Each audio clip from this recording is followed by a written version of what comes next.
ಅಂಬೇವಾಡಿ ಬರ್ಚಿ ರಸ್ತೆಯಲ್ಲಿ ಕಾಡಾನೆ ಪ್ರತ್ಯಕ್ಷ, ವಾಹನ ಸವಾರರಲ್ಲಿ ಆತಂಕ. ತಾಲೂಕಿನ ಅಂಬೇವಾಡಿ ಬರ್ಚಿ ರಸ್ತೆಯಲ್ಲಿ ಬುಧವಾರ ನಸುಕಿನ ವೇಳೆ ಕಾಡಾನೆಯೊಂದು ಪ್ರತ್ಯಕ್ಷವಾಗಿ ಕೆಲ ಕಾಲ ವಾಹನ ಸವಾರರಲ್ಲಿ ಆತಂಕ ಮೂಡಿಸಿತು. ಗಣೇಶ್ ಗುಡಿಯಿಂದ ದಾಂಡೇಲಿಯತ್ತ ಪ್ರಯಾಣಿಸುತ್ತಿದ್ದ ರಾಹುಲ್ ಎಂಬುವರು ರಸ್ತೆ ಬದಿಯಲ್ಲಿ ಕಾಡಾನೆಯನ್ನು ಗಮನಿಸಿದ್ದು ಅದರ ದೃಶ್ಯವನ್ನು ದಾಖಲಿಸಿದ್ದಾರೆ.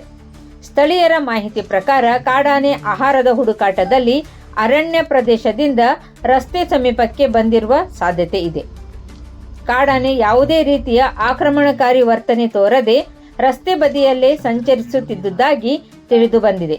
ಘಟನೆಯಿಂದ ಕೆಲಕಾಲ ವಾಹನ ಸವಾರರು ಎಚ್ಚರಿಕೆಯಿಂದ ಸಂಚರಿಸಿದ್ದು ಬಳಿಕ ಕಾಡಾನೆ ಅರಣ್ಯದತ್ತ ತೆರಳಿದೆ ಎನ್ನಲಾಗಿದೆ. ಅರಣ್ಯ ಪ್ರದೇಶಗಳಿಗೆ ಹೊಂದಿಕೊಂಡಿರುವ ರಸ್ತೆಗಳಲ್ಲಿ ಸಂಚರಿಸುವವರು ವಿಶೇಷ ಎಚ್ಚರಿಕೆ ವಹಿಸುವಂತೆ ಸ್ಥಳೀಯರು ಮನವಿ ಮಾಡಿದ್ದಾರೆ.